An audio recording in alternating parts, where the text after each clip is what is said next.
ஒரு சின்ன பையன் வந்தான். அவனை பார்த்து ஒரு கேள்வி கேட்டோம்.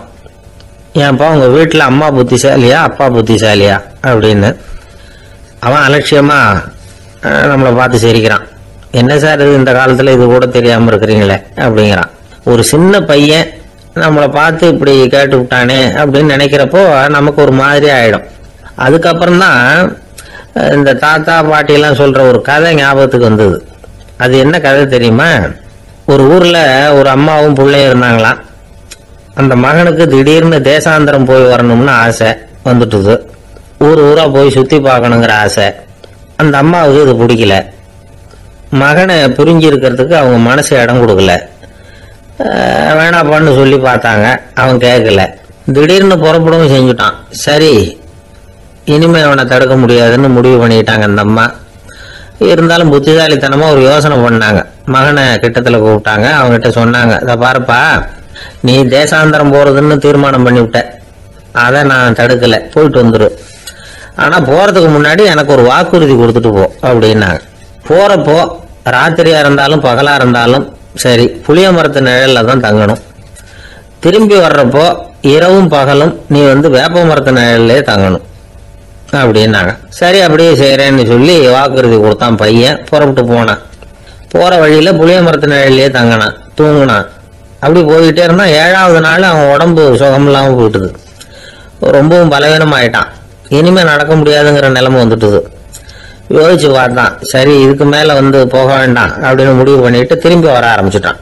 திரும்பி வர்றப்போ வழியில வேப்ப மரத்து நிழல்லையே தங்கி தங்கி வந்தான். நாளுக்கு நாள் உடம்பு சரியா வந்துட்டுது. 7வது நாள் வீட்டுக்கு சேர்றான். உடம்பு பழையபடியே கலகலப்பாயிட்டுது. பூரண சுகம். தேசாந்திரம் போன பையன் திரும்பி வந்துட்டானே அப்படின்னு அந்த அம்மா ஆச்சரியப்படல. ஏன்னா அவங்களுக்கு தெரியும் இப்படி ஆகும்னு. பையன் சீக்கிரமா திரும்பி வரணுங்கிறதுக்காக தான் அவங்க அந்த யோசனையை சொன்னாங்க. என்ன விஷயம்ங்கிறதையும் அவங்களே சொன்னாங்க. மகனே, புளிய மரத்து நிழல் உடம்புக்கு உஷ்ணத்தை கொடுக்கும், சீக்கம் உண்டாக்கும். அதனால நீ தொடர்ந்து புளிய மரத்து நிழல்ல தங்கினாவே நோய்க்கு ஆளாயிட்ட. அதனால நல்ல பயணத்தை முடிச்சுக்கிட்டு திரும்பி வரணுங்கிற முடிவுக்கு வந்துட்ட. திரும்பி வர்றப்போ நீ தங்கினது வேப்ப மரத்து நிழல். அது உடம்புக்கு குளிர்ச்சியை தரக்கூடியது, நோயை தீர்க்கக்கூடியது. அதனால சுகமா வீட்டுக்கு சேர்ந்துட்ட. உன்னோட தேசாந்திர பயணத்தை தடுக்கிறதுக்காக தான் இப்படி பண்ணனேன் அப்படின்னாங்களாம் அந்த அம்மா. பாத்தீங்களா அம்மாவோட புத்திசாலித்தனத்தை? அப்பாவா இருந்தா இப்படியா பண்ணுவார்? ஒரு அப்பா பையன்கிட்ட 10 ரூபா கொடுத்து இதை எடுத்துக்கிட்டு அடுத்த ஊருக்கு போய் அங்க இருக்கிற மாமா கிட்ட இதை கொடுத்துட்டு வாடா, வழியில எங்கேயாவது மரத்தடியில படுத்து தூங்கி விடாதே அப்படின்னு எச்சரிக்கை பண்ணி அனுப்புனாராம். பையனுக்கு எச்சரிக்கையா வாழறது எப்படிங்கிறத கத்து கொடுக்கறதுக்காக இப்படி பண்ணார். அவன் பணத்தை வாங்கிட்டு போனான்.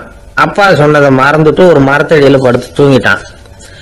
அவனுக்கு தெரியாம அவன் பின்னாடியே போன அப்பா அவன் கையில இருந்த அந்த 10 ரூபாயை நைஸா எடுத்துட்டு வந்துட்டார். அவன் பையில தானே வச்சிருந்தான், அது தெரியாம எடுத்துட்டு வந்துட்டார். அவன் தூங்கிட்டு இருக்கான். எடுத்துட்டு ஒரு மறுபடியும் வீட்டுக்கு வந்துட்டார். பையன் முழிச்சுக்கிட்டு பைய தடவி பார்க்கறான், பணத்தை காணும். அழுதுகிட்ட திரும்பி வந்தான். அப்பா கிட்ட விஷயத்த சொன்னான். அப்பா சிரிச்சுக்கிட்டே சொன்னார், அதுக்குதான்ப்பா ஆரம்பத்திலேயே எச்சரிக்கை பண்ணினேன், இனிமேலாவது நீ ஜாக்கிரதையா இருக்கணும் அப்படிங்கிறதுக்காக தான் இப்படி பண்ணினேன். அந்த பணம் எங்கேயும் போயிடல, நான் தான் அதை உனக்கு தெரியாம எடுத்து வச்சிருக்கிறேன்.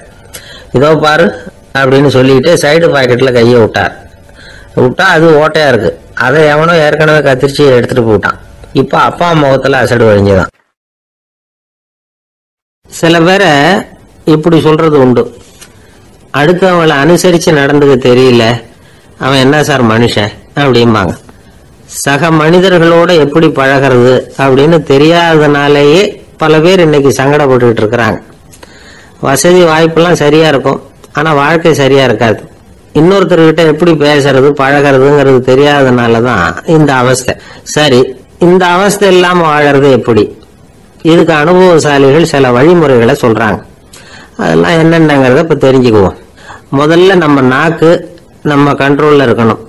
வார்த்தைகளை கொட்டி விட்டு அதுக்கப்புறம் அள்ள முடியாம கடந்து கஷ்டப்படக்கூடாது.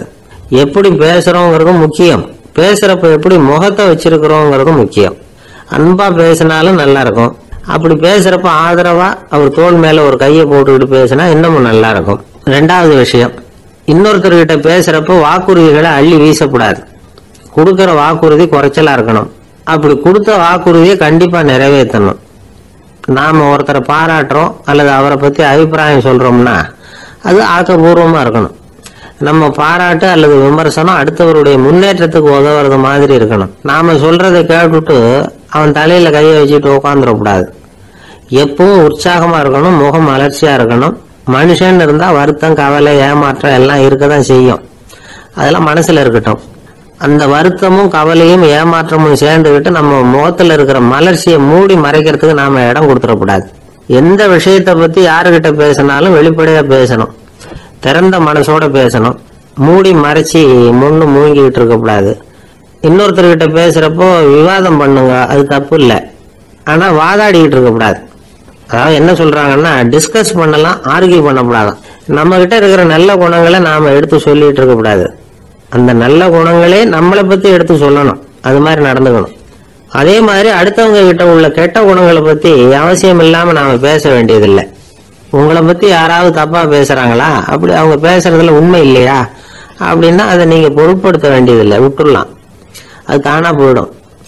ஒரு 4-5 பேரோட பேசிக்கிட்டு இருந்தீங்கன்னா எல்லாருக்கும் முக்கியத்துவம் கொடுங்க, யாரையும் அலட்சியப்படுத்தாதீங்க. தமாஷா பேசலாம், ஆனா உங்க தமாஷ் அடுத்தவங்களை கேலி பண்றதா இருக்கக்கூடாது. நமக்கு கிடைக்க வேண்டியது கிடைக்கலையே அப்படிங்கிற தவிப்பு நம்ம கிட்ட இருக்கக்கூடாது. அது தேவையில்லை. உங்க செயல்பாடுகள் தெளிவா இருக்கட்டும், பாராட்டு தானா அவங்கள தேடிட்டு வரும். இன்னொரு மனுஷனுடைய மனசுல கௌரவமான ஒரு இடத்த பிடிக்கணும்னா நாம இந்த குணத்தை எல்லாம் நம்ம கிட்ட வளர்த்துக்கணும். இதெல்லாம் அனுபவசாலிகள் சொல்லி இருக்கிற குறிப்புகள். இந்த குறிப்புகளை சரியா புரிஞ்சுக்கணும், அது முக்கியம். தப்பா புரிஞ்சுக்கிட்டா என்ன தெரியுமா? இத கேளுங்க. ஒருத்தர் வந்தார், சார் அடுத்தவங்க தோள் மேல கைய போட்டுக்கிட்டு அன்பா பேசணும்னு சொன்னீங்க, அப்படிதான் பேசினேன்.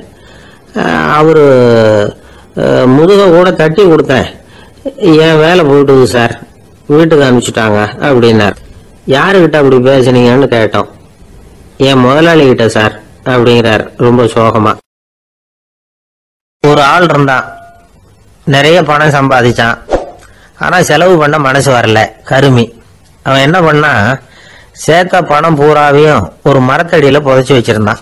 வாரத்துக்கு ஒரு தடவை அந்த மரத்தடிக்கு வருவான், புதைச்ச இடத்த ஆவலோட பார்த்துக்கிட்டு இருப்பான், அதுக்கப்புறம் போயிடுவான். அவ்வளவுதான். ஒரு நாள் ஒரு திருடன் வந்தான், இவன் புதைச்சி வச்சிருந்ததெல்லாம் எடுத்துட்டு போட்டான்.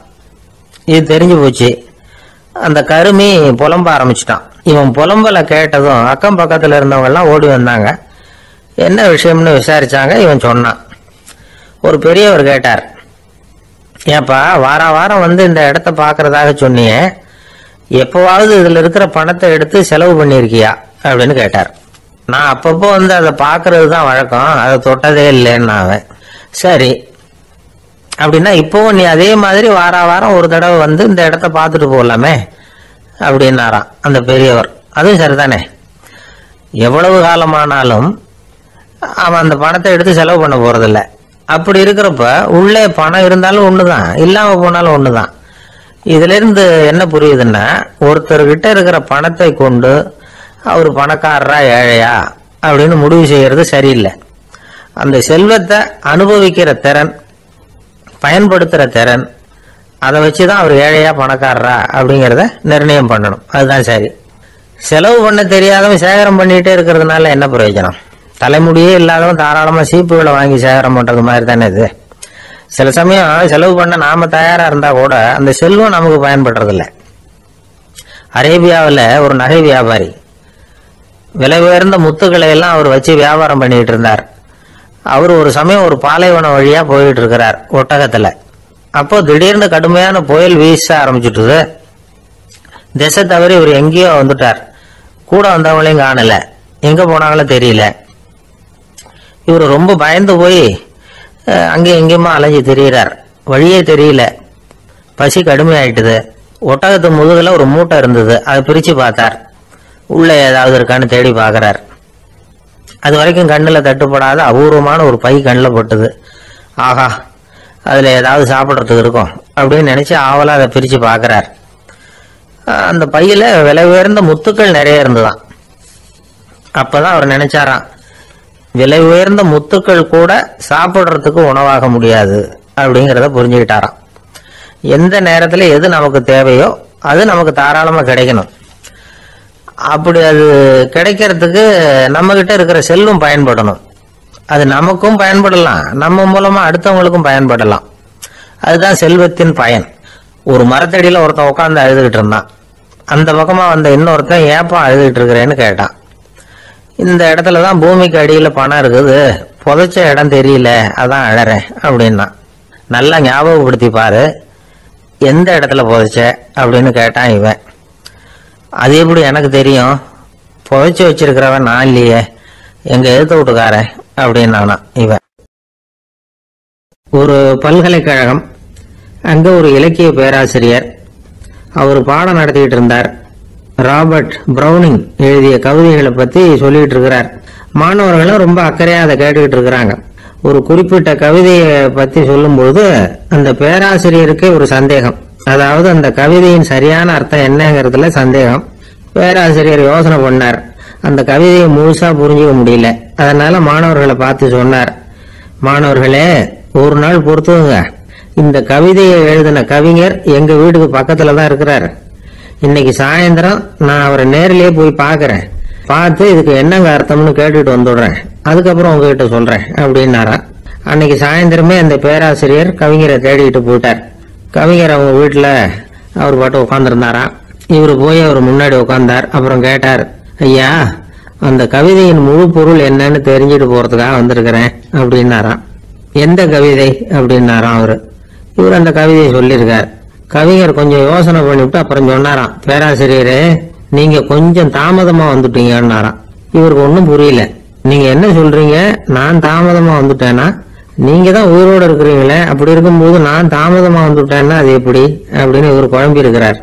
இப்ப கவிஞர் சொன்னாராம், ஐயா நான் உயிரோட இருக்கிறேன்னா இல்லையாங்கிறது முக்கியம் இல்லை, நான் அந்த கவிதை வரிகளை எழுதினப்போ 2 பேருக்கு அதோட அர்த்தம் தெரிஞ்சிருந்தது, இப்போ ஒரே ஒருத்தருக்கு தான் அதோட அர்த்தம் தெரியும் அப்படின்னாராம். பேராசிரியர் யோசனை பண்ணிருக்கார். அப்படின்னா அந்த ஒருத்தர் கவிஞர் ராபர்ட் பிரவுனிங்கை தவிர வேற யாரா இருக்க முடியும்? இவர் தான் அப்படிங்கறத அவர் மனசுல நினைச்சுக்கிட்டார். அதனால சொன்னார், ஐயா நான் தாமதமா வரல, அந்த கவிதையின் பொருள் என்ன அது சொல்லுங்கன்னார். பேராசிரியரே நான் சொல்றது உங்களுக்கு புரியலன்னு நினைக்கிறேன். நான் இந்த வரிகளை எழுதினப்போ 2 பேருக்கு அதோட அர்த்தம் தெரிஞ்சிருந்தது. அந்த 2 பேர் யாருன்னா, ஒருத்தர் ராபர்ட் பிரவுனிங், அதாவது நான், இன்னொருத்தர் கடவுள். இப்போ அது கடவுளுக்கு மட்டும்தான் தெரியும். நானே இதை பத்தி பல தடவை யோசனை பண்ணி பார்த்தேன். இது ரொம்ப அழகானது, ஆனாலும் ரொம்ப வழுக்கலானது. அதை பிடிச்சிட்டோம்னு நினைச்சிட்டு இருக்கும் பொழுதே காத்து மாதிரி அது உங்ககிட்ட இருந்து ஓடி போயிடுது. எனக்கு ரொம்ப வருத்தமா தான் இருக்குது. நிச்சயமா நான் தான் இந்த வரிகளை எழுதியிருக்கிறேன், அதுல அர்த்தம் இருக்குங்கிறது எனக்கு தெரியும், அதை நான் உணர்றேன். ஆனா நீங்க என்ன மன்னிக்கணும், எனக்கே கூட அதை என்னால விளக்க முடியல. அப்படி இருக்கும்போது உங்களுக்கு எப்படி அதை நான் விளக்க முடியும் அப்படின்னு அந்த கவிஞர். அனுபவிக்கப்படக்கூடிய எல்லாமே விளக்கப்படக்கூடிய ஒன்றல்ல, விளக்கப்படும் எல்லாமே அனுபவிக்கப்படக்கூடிய ஒன்றல்ல அப்படிங்கிறது ஞானிகளுடைய கருத்து. அதுக்காக தான் அந்த சம்பவம். வாழ்க்கையில நீங்கள் தொடர்ந்து ஆய்வு செய்து கொண்டே இருக்கக்கூடிய விளக்கங்களை ஒருபோதும் அடைய முடியாத பரிமாணங்கள் இருக்கிறதுனாலதான் அது அலுப்பு தட்டாம இருக்குது. உங்களால நிறைய அனுபவிக்க முடியும், இருந்தாலும் நீங்கள் அனுபவித்து அறிந்த விஷயங்கள் கூட வார்த்தைகளால விளக்கப்பட முடிவதில்லை அப்படிங்கிறது பெரிய ஒரு சிந்தனை. இதெல்லாம் ஒரு பக்கம் இருக்கட்டும். நமக்கு தெரிஞ்ச பேராசிரியர் ஒருத்தர் 1 மணி நேரம் ரொம்ப விவரமா வகுப்பு எடுத்தார். கடைசியா சொன்னார், மாணவர்களே ரொம்பவும் எளிமையா விளக்கமா எல்லா விவரமும் சொல்லி இருக்கிறேன், அதனால இதுல உங்களுக்கு சந்தேகம் வர்றதுக்கு வாய்ப்பே இல்லை. இருந்தாலும் கேட்க வேண்டிய கடமை கேட்கிறேன். இதுவரைக்கும் நடத்தினதுல யாருக்காவது ஏதாவது சந்தேகம் உண்டா அப்படின்னு கேட்டாராம்.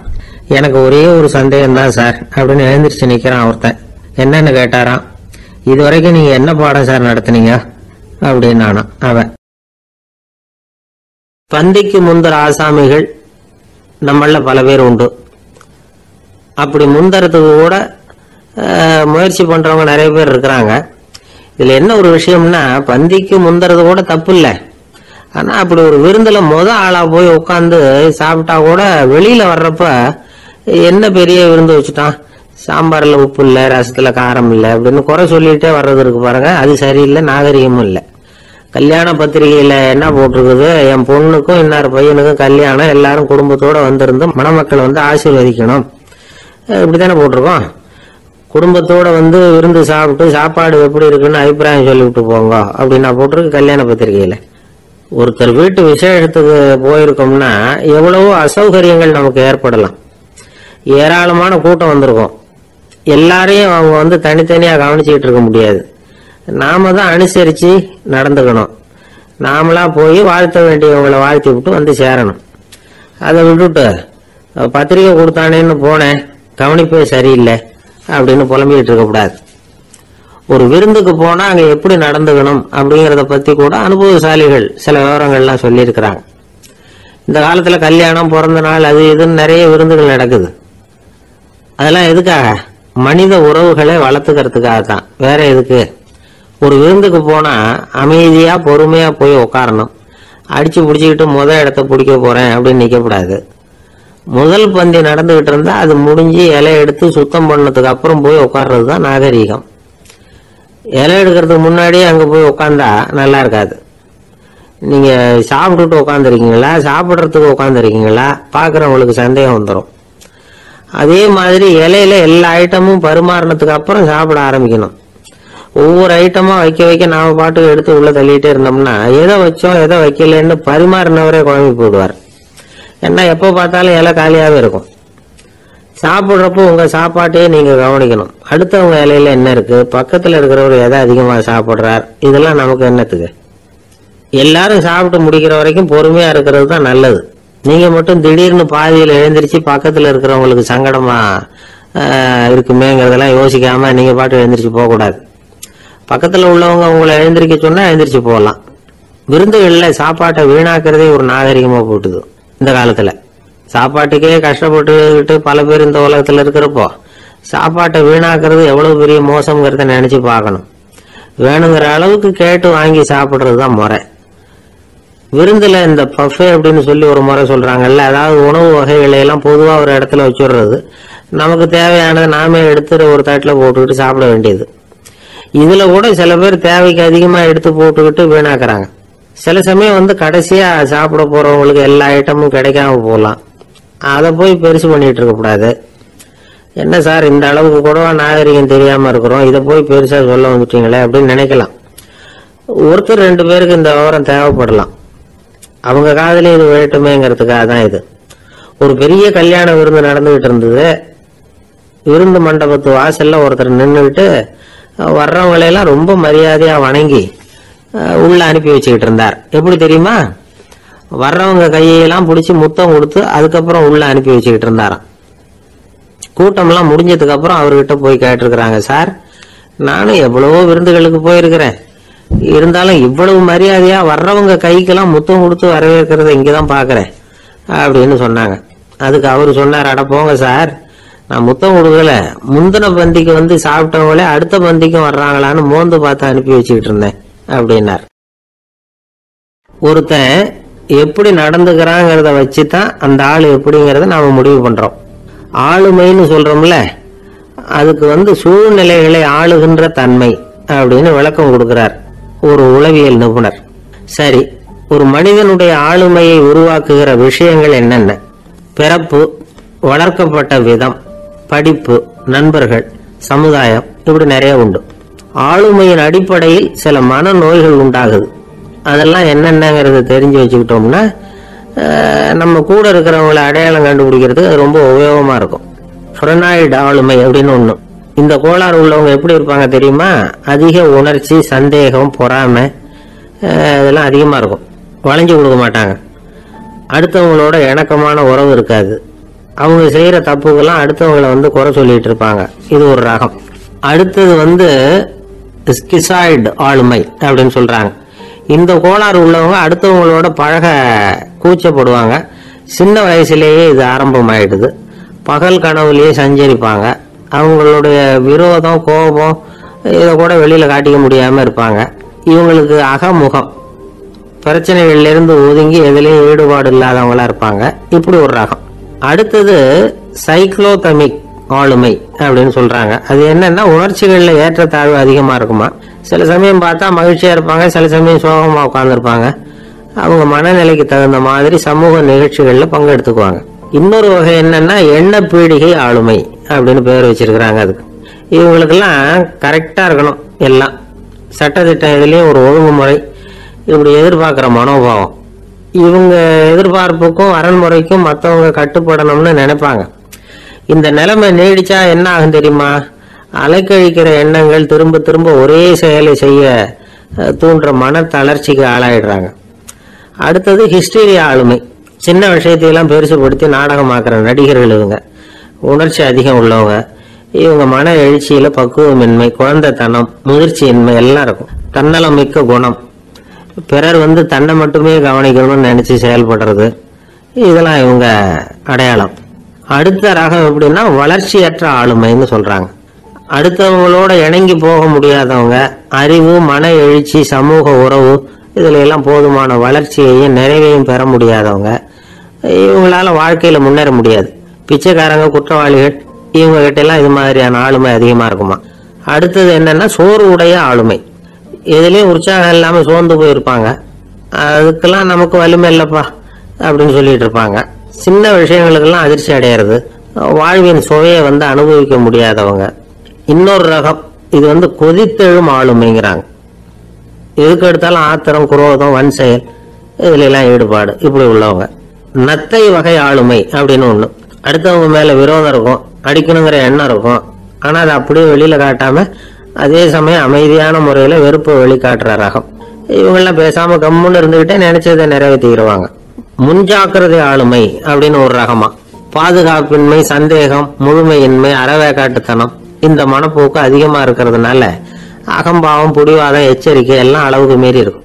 இதுவரைக்கும் நாம பேசிக்கிட்டு இருந்த ஆளுமை பண்புகள் அளவுக்கு அதிகமா போயிட்டுதுன்னா ஆளுமை கோளாறுகள் ஏற்படும். அதன் அடிப்படையில மனவியாதிகள் வருமா. அதனால இணக்கமான எல்லாரும் விரும்புகிற இயல்பான ஆளுமையை பெறுவதற்கு நாம முயற்சி செய்யணும் அப்படிங்கிறது மனோதத்துவ நிபுணர்களுடைய ஆலோசனை. ஒருத்தர் ஒரு மனோதத்துவ டாக்டரை தேடிட்டு வந்தாராம். டாக்டர், எனக்கு மனசுல ஏதோ வியாதி, ஆளுமை கோளாறு, அதாவது எனக்கு சீக்கிரமா செத்து போனா தேவையில்லைன்னு தோணுது அப்படின்னாராம். உடனே அந்த டாக்டர், சரி அப்படின்னா இங்கே இருங்க, நான் வைத்தியம் பாக்குறேன் அப்படின்னாராம். ஒருத்தர் முகத்தை தொங்க போட்டுக்கிட்டு ஒரு மாதிரியா வந்தார். என்ன விஷயம்னு விசாரிச்சேன். என்னுடைய நண்பன் ஒருத்தங்கிட்ட கருத்து வேறுபாடு, இனிமே நமக்குள்ள எந்த சம்பந்தமும் வேணாம்னு நட்பை முறிச்சிட்டு வந்துட்டேன்னா. நண்பர்கள்னு இருந்தா கருத்து வேறுபாடு வரத்தான் செய்யும்னு. கருத்து வேறுபாடு வராம இருக்கிறதுக்கு ஏதாவது வழி உண்டா அப்படின்னு கேட்டாங்க. அதை பத்தி நிபுணர்கள் சில யோசனைகளை சொல்லியிருக்கிறாங்கன்னு. முதல் விஷயம் என்னன்னா, உங்க நண்பனுக்கு ஒரு செய்தி சொல்லணும்னா அதை நீங்களே நேரடியாக சொல்லுங்க, அல்லது உங்க கைப்பட கடிதம் எழுதுங்க. அதாவது நேரடி தொடர்பு முக்கியம். அதை விட்டுட்டு இன்னொருத்தர் மூலமா நண்பர்களுக்கு செய்தி அனுப்புனா நீங்க சொல்ற செய்தி அப்படியே போய் சேராது, அது சேதமாயிடும். கூட்டி குறைச்சி சொல்லிவிடுவாங்க, அது குழப்பத்தில் கொண்டாந்து விட்டுரும். இது ஒரு யோசனை. ரெண்டாவது யோசனை என்னன்னா, நீங்க ஒரு நல்ல காரியத்தை செய்யும் பொழுது உங்க நண்பரையும் சேர்த்துக்குங்க, அவருக்கும் அதுல ஒரு ஈடுபாட்டை உருவாக்குங்க. மூணாவது யோசனை, நம்ம பக்கத்தில் இருக்கிற நண்பர் மகிழ்ச்சி அடைகிற மாதிரி ஏதாவது செய்யணும். சின்ன சின்ன செயல்களாக இருந்தாலும் பரவாயில்ல, அவர் நமக்கு எதுவும் செய்யலையே, நாம் எதுக்கு செய்யணும் அப்படின்னு நினச்சிக்கிட்டு இருக்கக்கூடாது. நாலாவது யோசனை என்னன்னா, உங்களுக்கு ஒரு பிரச்சனையா அல்லது உங்கள் நண்பருக்கு ஒரு பிரச்சனையா எதுவாக இருந்தாலும் 2 பேரும் சேர்ந்து உட்காந்து ஆலோசனை பண்ணுங்க. நம்ம யோசனையும் கேட்கப்படுதே அப்படிங்கிற நினைப்பே அவருக்கு ஒரு மன நிறைவை உண்டாக்குமா. ஐந்தாவது யோசனை, உங்கள் நண்பர் ஏதோ ஒரு காரியத்தை செய்கிறார், நீங்கள் உடனே அவசரப்பட்டு நீ செய்யறது தப்புன்னு தீர்ப்பு சொல்லக்கூடாது. அவர் அதை செய்யறதுக்கான நியாயங்கள் எவ்வளவோ இருக்கும், அதை புரிஞ்சுக்கிறதுக்கு முயற்சி பண்ணணும். ஆறாவது யோசனை, உங்கள் நண்பர் என்ன சொன்னாலும் அதை பொறுமையாக கேளுங்க. அவர் சொல்கிறத புரிஞ்சுக்கணும், அவர் சொல்ல விரும்புகிறத புரிஞ்சுக்கணும், அவர் சொல்ல முடியாமல் தவிக்கிறதையும் புரிஞ்சுக்கணும். இப்படி 3 விதமாகவும் அவரை புரிஞ்சுக்கிட்டு அதுக்கு தகுந்த மாதிரி செயல்படணும். ஏழாவது யோசனை என்னன்னா, உங்கள் நண்பர் உங்ககிட்ட ஏதோ ஒரு கருத்தை சொல்கிறார், அது உங்களுக்கு பிடிக்கல, அதுக்காக உடனே நீ சொல்கிறது சரியில்லை, நான் ஒத்துக்க மாட்டேன் அப்படின்லாம் மறுத்துக்கிட்டு இருக்கக்கூடாது. அவர் சொல்கிறத கேட்கணும், பொறுமையாக சிந்திக்கணும், அதுக்கப்புறம் பதில் சொல்லணும். இப்படிலாம் நடந்துக்கிட்டால் நண்பர்களுக்குள்ள கருத்து வேறுபாடு வர்றதுக்கு வாய்ப்பே இருக்காது அப்படின்னு வல்லுநர்கள் தொகுத்து சொல்லியிருக்கிறாங்க இந்த யோசனைகளை. எனக்கு தெரிஞ்ச சில நண்பர்கள் உண்டு, அவங்களுக்குள்ளேயும் கருத்து வேறுபாடுகள் வராமல் இருக்கிறதுக்கு சில நுட்பங்களை கையாளுறது உண்டு. ஒருத்தர் சொன்னார், அந்த டாக்டர் சின்ன வயசுலேருந்து என் கூட பழகினவர், நாங்கள் 2 பேரும் இணை பிரியாத நண்பர்கள். இருந்தாலும் எனக்கு உடம்பு சரியில்லைன்னு நான் அவர்கிட்ட வைத்தியம் பார்த்துக்க மாட்டேன் அப்படின்னார் ஒருத்தர். ஏன் அப்படின்னு கேட்டேன். எங்கள் நட்பு கெட்டுப்படக்கூடாது இல்லையா, அதனால தான் அப்படின்னாரு இவர். ஒரு சிகை அலங்கார கூடம், ரொம்ப சுறுசுறுப்பாக எல்லாரும் வேலை செஞ்சிட்டு இருக்கிறாங்க. முடி வெட்டிக்க வந்திருக்கிறவங்க நிறைய பேர், எல்லாரும் வரிசையாக உட்காந்துருக்குறாங்க. அந்த சமயத்தில் திடீர்னு கதவை திறந்துக்கிட்டு ஒருத்தர் உள்ளே வர்றார். அவர் ஒரு பெரிய மனிதர், அவரும் முடி வெட்டிக்கிறதுக்காக தான் உள்ளே வந்திருக்கிறார். அவரை பார்த்த உடனே அங்கே வரிசையில் உட்காந்துருந்தவங்க எல்லாரும் எழுந்திரிச்சு அவர்கிட்ட வந்துட்டாங்க. அவரை சுற்றி நின்றுட்டாங்க. எப்படி இருக்கிறீங்க, நல்லா இருக்கீங்களா அப்படின்னு விசாரிக்க ஆரம்பிச்சுட்டாங்க. எல்லாம் முடிஞ்சதும் வந்தவர் கேட்டார், வரிசையில் கடைசியாக இருக்கிறவர் யார் அப்படின்னு கேட்டார். ஏன்னு கேட்டாங்க. நான் அதுக்கு அடுத்தபடியாக உட்காரணும், அதுக்காக தான் கேட்குறேன் அப்படின்னார். உடனே அங்கே இருந்தவங்கெல்லாம் என்ன சொன்னாங்க தெரியுமா, நீங்கள் வரிசையில் காத்திருக்கக்கூடாது, நீங்கள் அரசாங்கத்தின் தலைவர், உங்களுக்கு நேரம் முக்கியம், அதனால் நீங்கள் முன்னாடி போங்க அப்படின்னு சொன்னாங்க. ஆனால் அதை அவர் கேட்கல. தோழர்களே, உங்களுடைய கருத்துக்கு ரொம்ப நன்றி. எல்லாரும் வரிசையாக தான் வரணும், அதுதான் முறை. வரிசையில் வரணுங்கிற நடைமுறையை நானும் பின்பற்ற விரும்புகிறேன். நாம் எல்லாரும் சமமானவர்கள் அப்படின்னார். இப்படி சொல்லிவிட்டு வரிசையில் கடைசியாக இருந்த ஒரு நாற்காலியில் போய் உட்காந்துக்கிட்டார். தன் சட்டை பையில் இருந்த ஒரு செய்தித்தாளை எடுத்தார், படிக்க ஆரம்பிச்சிட்டார். ஆனால் அங்கே இருந்தவங்களால இதை பார்த்துக்கிட்டு சும்மா இருக்க முடியல. ஒருத்தர் எழுந்திரிச்சு வந்தார். ஐயா, இப்போ என்னுடைய முறை வந்திருக்குது, நான் தான் போக வேண்டிய முறை. உங்களை இங்கே காத்திருக்க வைக்கிறத விட ஒரு 5 ஆண்டுகளுக்கு கூட நான் முடி வெட்டிக்காமே இருந்துட முடியும் அப்படின்னார்.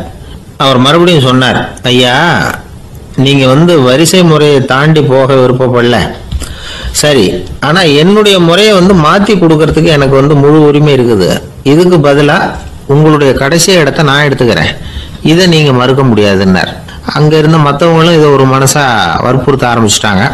அந்த பெரிய மனிதர் பார்த்தார், சரின்னு கடைசியாக ஒத்துக்கிட்டார். அவர் யார் தெரியுமா? அவர் தான் மாவீரர் லெனின். ரஷ்யாவில் கிரெம்ளின் சிகை அலங்கார கூடத்தில் தான் இது நடந்தது. எல்லாரும் இந்நாட்டு மன்னர்கள்னு வாயளவில் பேசுறதுல என்ன பிரயோஜனம்? நாம் எல்லாரும் சமங்கிறத நடைமுறையில் கடைபிடிச்சி காட்டினவங்க கொஞ்சம் பேர் தான். அவங்கள ஒருத்தர் தான் லெனின். வரிசையில் நின்று வர்றதுங்கிறது ஒரு சிறந்த பண்பு, உயர்ந்த பண்பு. இன்னைக்கு பல இடங்கள்ல அது நமக்கு தேவைப்படுது. ஒரு ரேஷன் கடைவாசல், கடை திறக்கிறதுக்கு முன்னாடியே எல்லாரும் வரிசையில் நின்றுட்டாங்க. கடைசியா வந்த ஒருத்தர் கியூவில் முன்னாடி போறதுக்கு முயற்சி பண்றார். ஏற்கனவே நின்றுட்டு இருக்கிறவங்க அவரை முன்னாடி போறதுக்கு விட மாட்டேங்கிறாங்க. கடைசியா போய் நில்லையா அப்படின்னு எல்லாரும் கத்துறாங்க. அதான் அவர் காதுல வாங்கல, முண்டி அடிச்சுக்கிட்டு முன்னாடி போறதுக்கே முயற்சி பண்ணிட்டு இருக்கிறார். எல்லாரும் சேர்ந்து அவரை வலுக்கட்டாயமா இழுத்து கொண்டாந்து பின்னாடி கொண்டு போய் நிறுத்திவிட்டு சொன்னாங்க, இதை பாருப்பா, நாங்க இருக்கிற வரைக்கும் நீங்க முன்னாடி போய் எதையும் வாங்க முடியாது, தெரிஞ்சுக்கோ அப்படின்னாங்க. இப்போ அந்த ஆள் சொன்னாராம், நான் இங்க பின்னாடி நிக்கிற வரைக்கும் நீங்களும் எதுவும் வாங்க முடியாது அப்படின்னாராம். ஏன்னு கேட்டிருக்கிறாங்க. நான் தான் அந்த கடையை திறக்க வேண்டிய ஆள் அப்படின்னா. ஒருத்தர் ஒரு தவறு செஞ்சு விடுறாருன்னு வச்சுக்கங்க, உடனே நீ செஞ்சது தவறு அப்படின்னு சொல்றது ஒரு வகை. அதுக்கு பதிலாக எது சரின்னு அவர் புரிந்து கொள்ள உதவி செய்கிறது இன்னொரு வகை. இந்த 2வது வகை இருக்கு பாருங்க, நிர்வாக இயல்ல இது ரொம்ப முக்கியம். அலுவலகத்தில் வேலை பார்க்குற ஒருத்தர் முக்கியமாக தெரிஞ்சுக்க வேண்டியது என்ன தெரியுமா?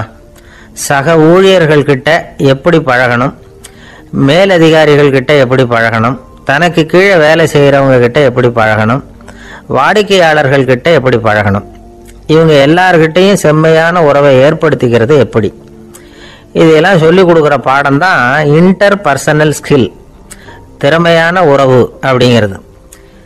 எந்த வேலையில் இருந்தாலும் சரி, இந்த உறவுகளை வளர்க்கும் திறன் உள்ளவங்க சீக்கிரம் முன்னுக்கு வந்துடுறாங்க.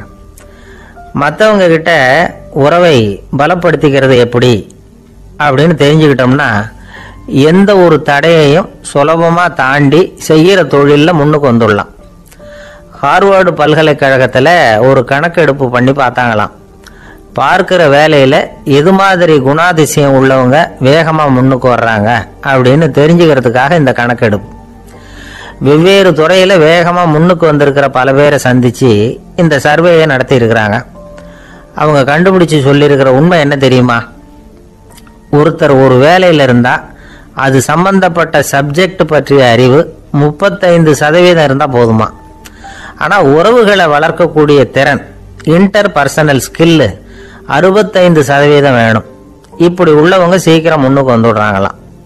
அதனால ஒருத்தருக்கு வேலை சரியா புரியலைன்னா கூட விவரமா மற்றவங்க கிட்ட பழகிறது எப்படின்னு புரிஞ்சா போதும், அவர் முன்னுக்கு வந்துடலாம். அலுவலகங்களில் மட்டும் இல்லை, எல்லா இடங்கள்லையும் இது ரொம்ப முக்கியம். வீட்டுக்குள்ளேயும் இது ரொம்ப முக்கியம், வீட்டுக்கு வெளியேயும் இது முக்கியம். அடுத்தவங்க கிட்ட பழகிறது எப்படிங்கிறத தெரிஞ்சுக்காதவன் வாழ்க்கையில் முன்னேற முடியாது. இன்னைக்கு ஆயுதங்களால் காயப்படுத்தி கொள்ளுகிறவர்களை விட வார்த்தைகளால் காயப்படுத்தி கொள்ளுகிறவர்கள் தான் அதிகம். பெரியவங்க என்ன சொல்றாங்க தெரியுமா? நீங்க இந்த பூமியில பிறந்ததன் அர்த்தம் பூர்த்தி ஆகணும்னா அடுத்தவங்களுக்கு உதவி பண்ணுங்க. அடுத்தவங்களுக்கு உதவி செய்ய முடியாவிட்டால் கூட பரவாயில்லை, ஆனால் யாரையும் புண்படுத்தி விடாதீங்க அப்படின்னு சொல்றாங்க.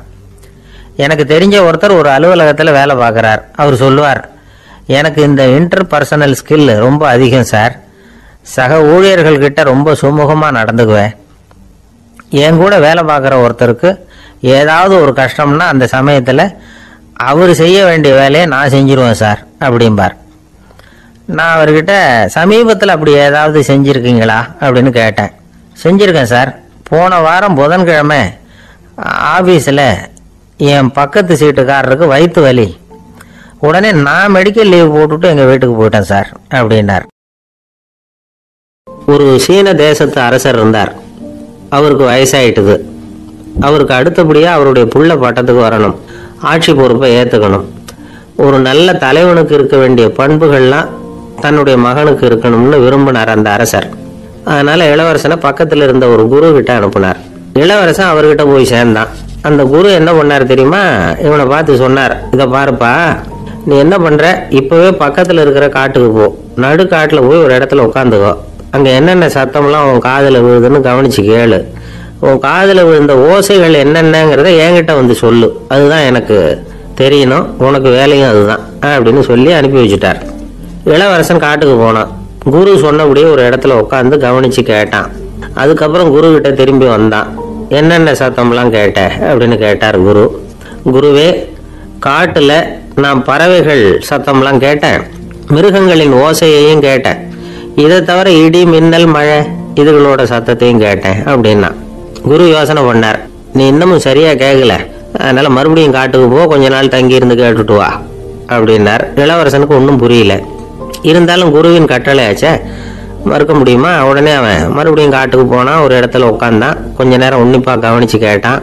சில நாள் கழிச்சு குரு கிட்ட திரும்பி வந்தான். குருவே, இந்த தடவை சில துல்லியமான சத்தங்களை எல்லாம் கேட்டான்.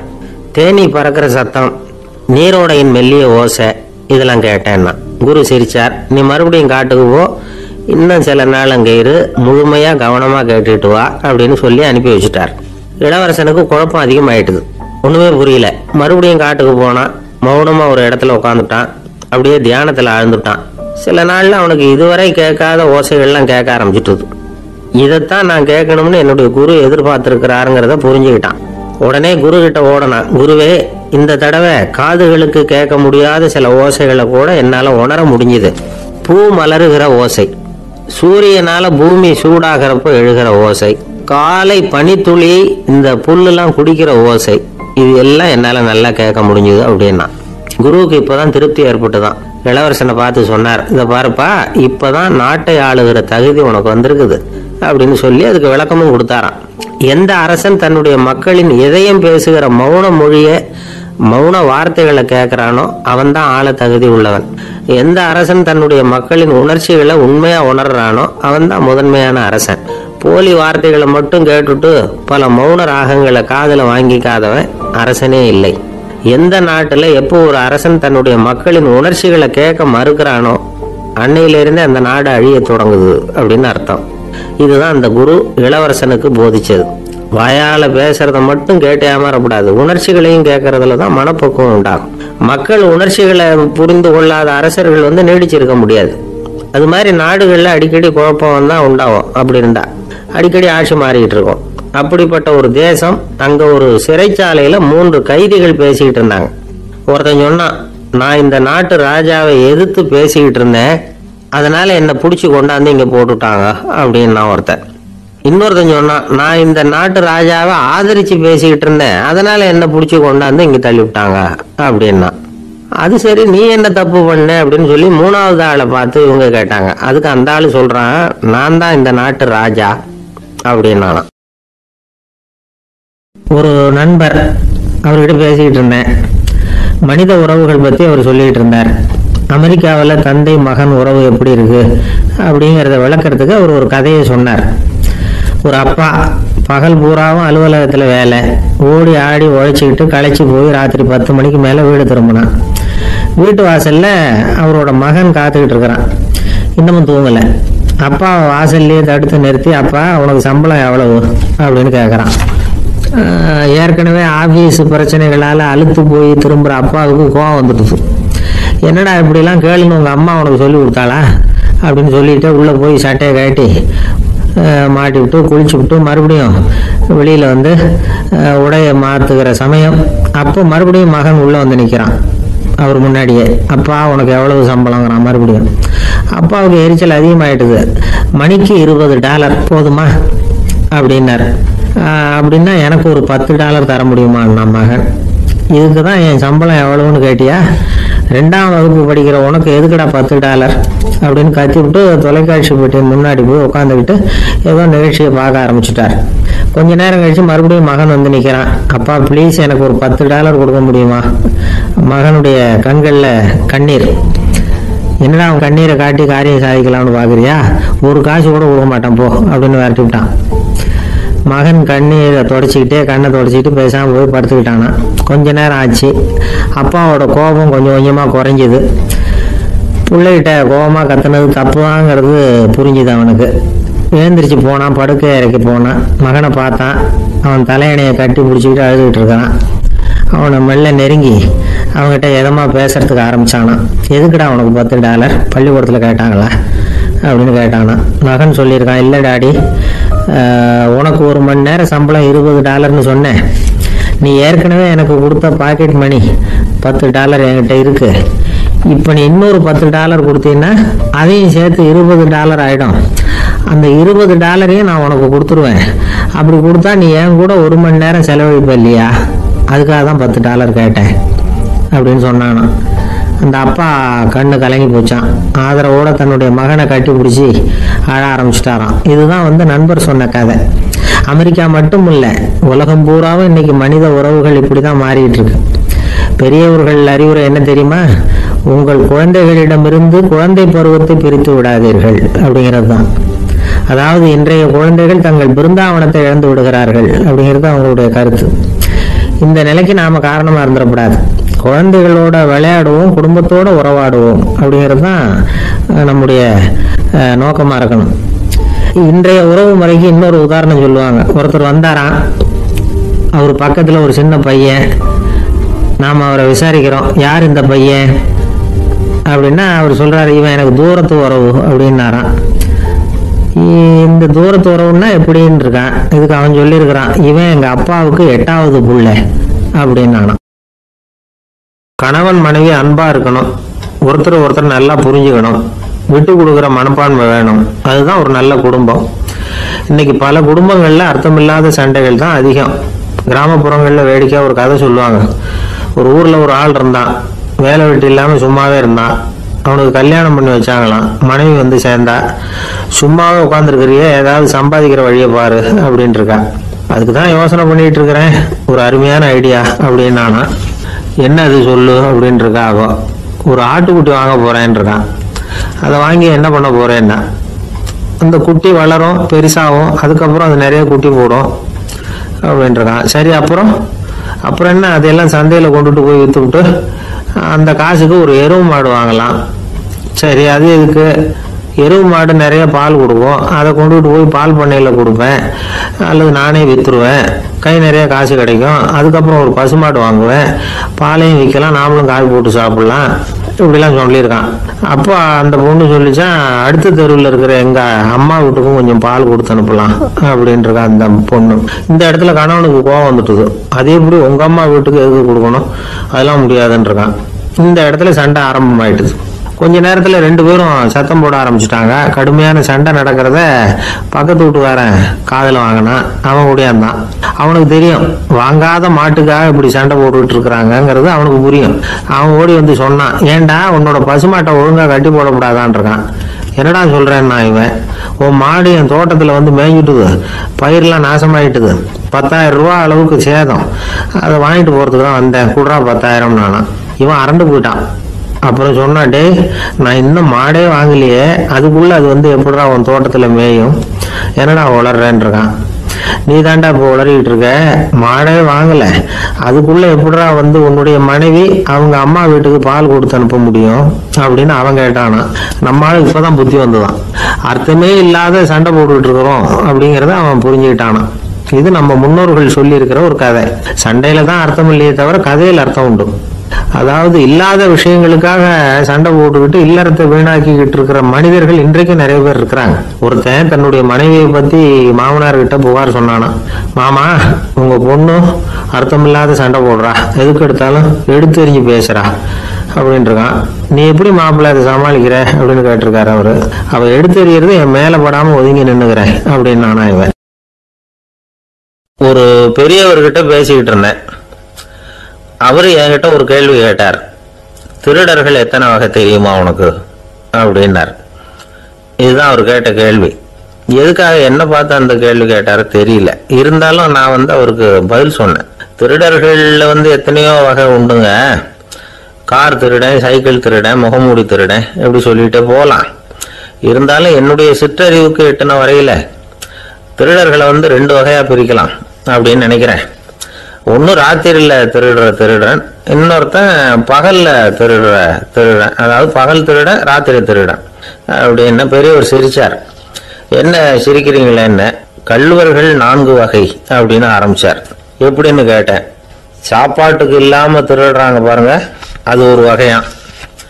சாப்பாட்டுக்கு இருந்தும் திருடுறாங்க பாருங்க, அது ஒரு வகையான்.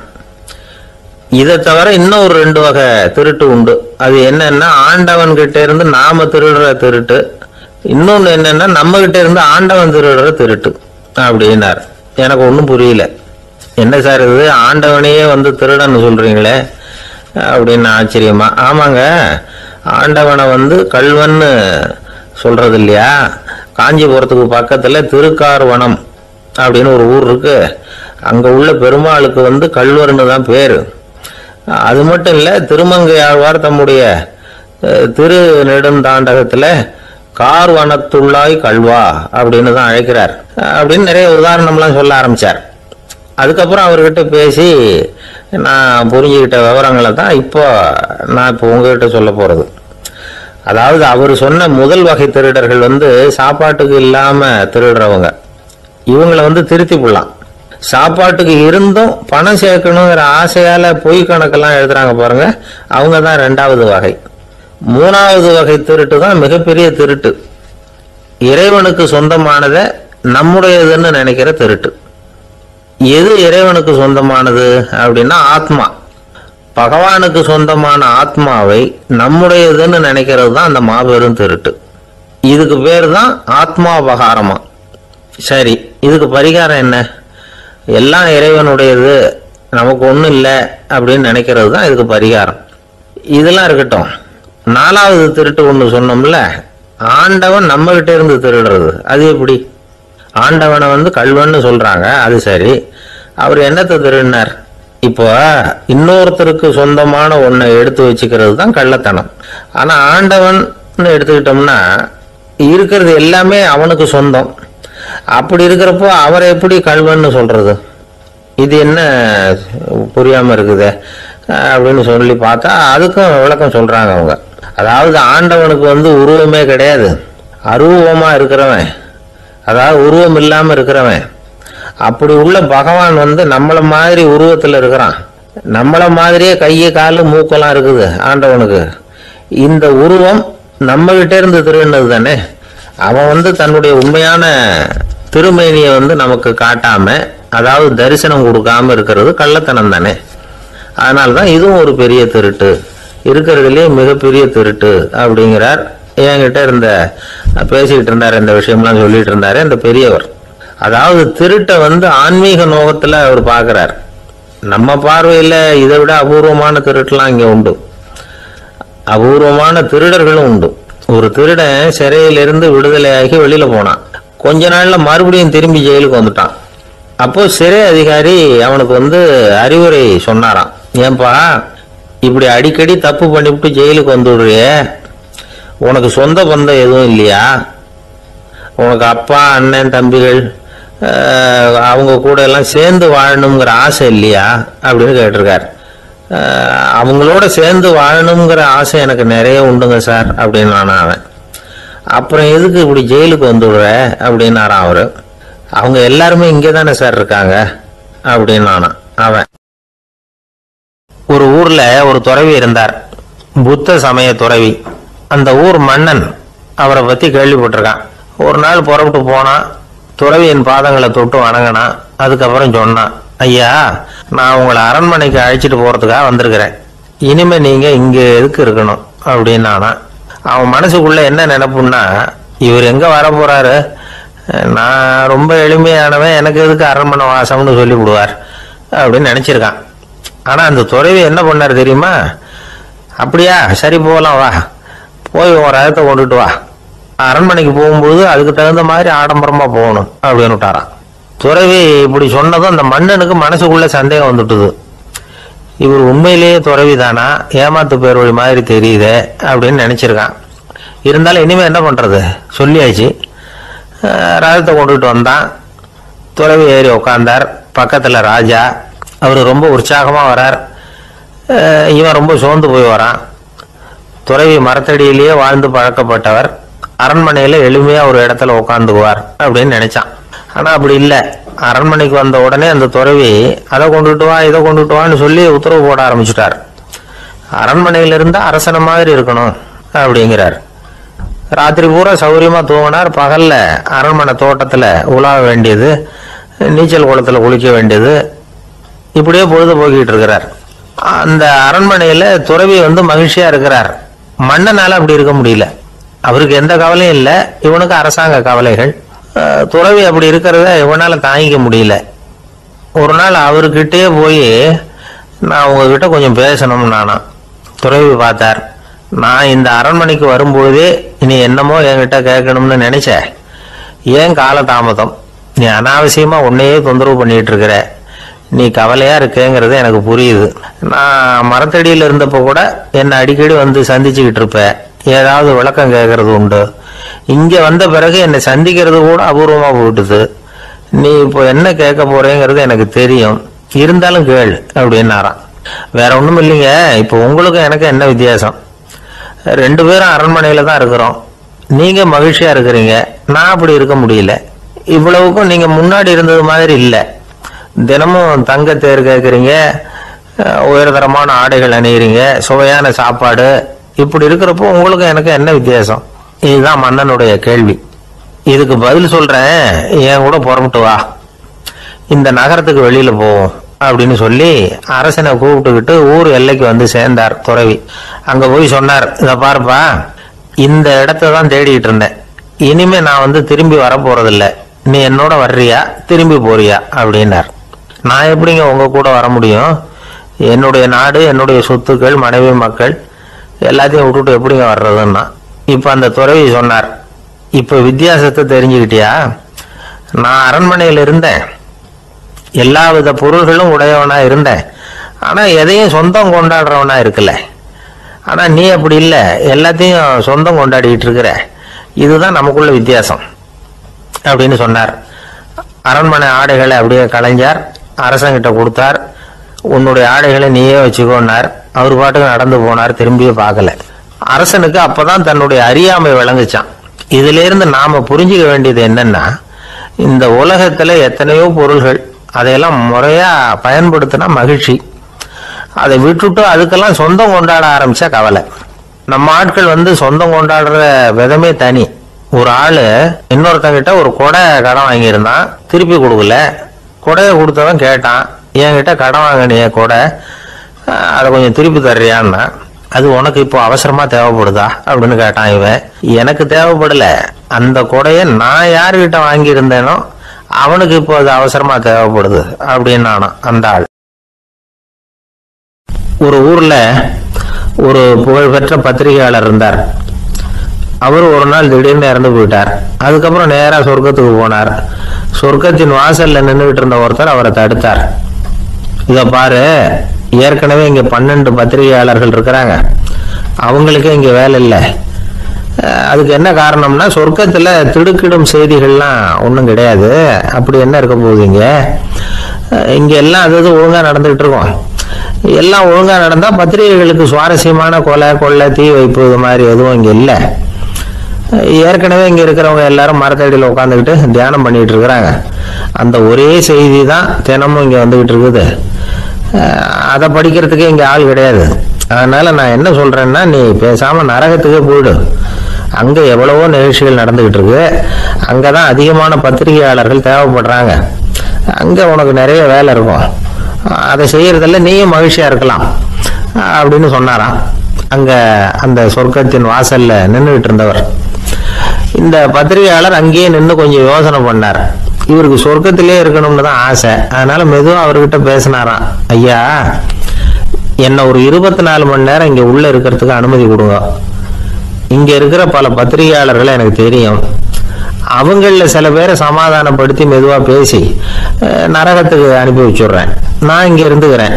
உங்க கணக்குப்படி 12 பேருக்கு மேல இங்க தாண்டாது, அப்படி பாத்துக்கிறேன் அப்படின்னாராம். அவரும் யோசனை பண்ணி பார்த்துட்டு, சரி அப்படியே உனக்கு அனுமதி கொடுக்குறேன், ஆனா ஒரு விஷயம், 24 மணி நேரம் தான் அனுமதி, அதுக்குள்ள எல்லாம் நடக்கணும் அப்படின்னு இருக்காரு. சரின்னு சொல்லிவிட்டு இந்த பத்திரிகையாளர் உள்ள போனார். யோசனை பண்ணார். திட்டம் போட்டு ஒரு பொருளையை கிளப்பி விட்டார். சக பத்திரிகையாளர்கள் எல்லாம் கூப்பிட்டு சொன்னாராம், இந்த பாருங்க, நரகத்துல ஒரு பெரிய தினசரி பேப்பரை கொண்டுகிட்டு வர்றதுக்காக திட்டம் போட்டுக்கிட்டு இருக்காங்க. அதுக்கு பல அதிகாரிகள் தேவைப்படுறாங்க. நிறைய சம்பளம் கிடைக்கும். யார் யாரெல்லாம் நரகத்துக்கு போக ஆசைப்படுறாங்களோ அவங்க எல்லாம் போகலாம் அப்படின்னு ஒரு பொருளையை கிளப்பி விட்டார். 24 மணி நேரம் கழிச்சு வாசல் பக்கம் போனார். அங்க இருந்தவர்கிட்ட எத்தனை பேர் வெளியேறினாங்கன்னு விசாரிச்சாராம்.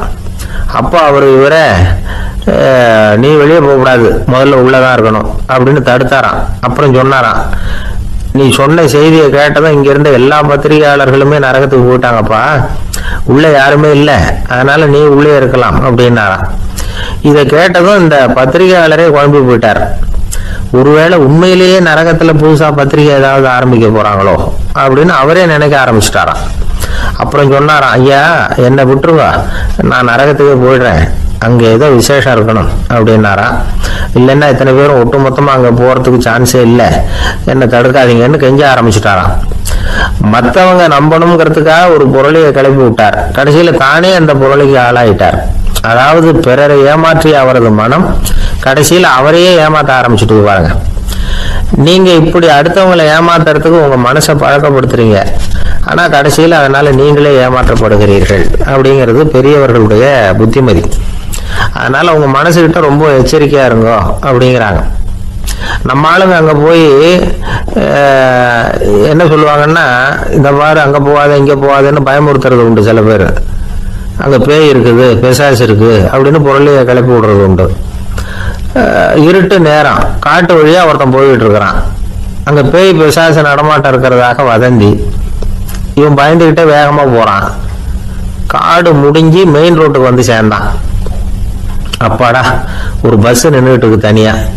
இருட்டுல லேசா தெரிஞ்சது. ஓடி போய் ஏறி உள்ள உட்காந்துக்கிட்டான். பயந்துகிட்டே போனவன் அப்புறம் தான் தெரியுது உள்ள யாருமே இல்லை, டிரைவரும் இல்லை, கண்டக்டரும் இல்லை, வேற யாரும் இல்லை. இவனுக்கு பேய் பயம் அதிகமா கூட்டுது. ஏன்னா நடு ராத்திரி. இந்த நேரம் பார்த்து அந்த பஸ் தானே நகர ஆரம்பிச்சுதான். இவனுக்கு இன்னும் பயம் அதிகமா கூட்டுது. ஏன்னா டிரைவர் சீட்டு காலியா இருக்கு, பஸ் நகருது. இவன் உடம்பு பூரா நடுங்க ஆரம்பிச்சுட்டு வீல்னு கத்தலாமான்னு பார்த்தான். அந்த நேரம் பார்த்து அவன் தோல்ல ஒரு கை விழுந்துதான். திடுக்கிட்டு திரும்பி பார்த்துருக்கிறான். அங்க டிரைவர் நிக்கிறார்.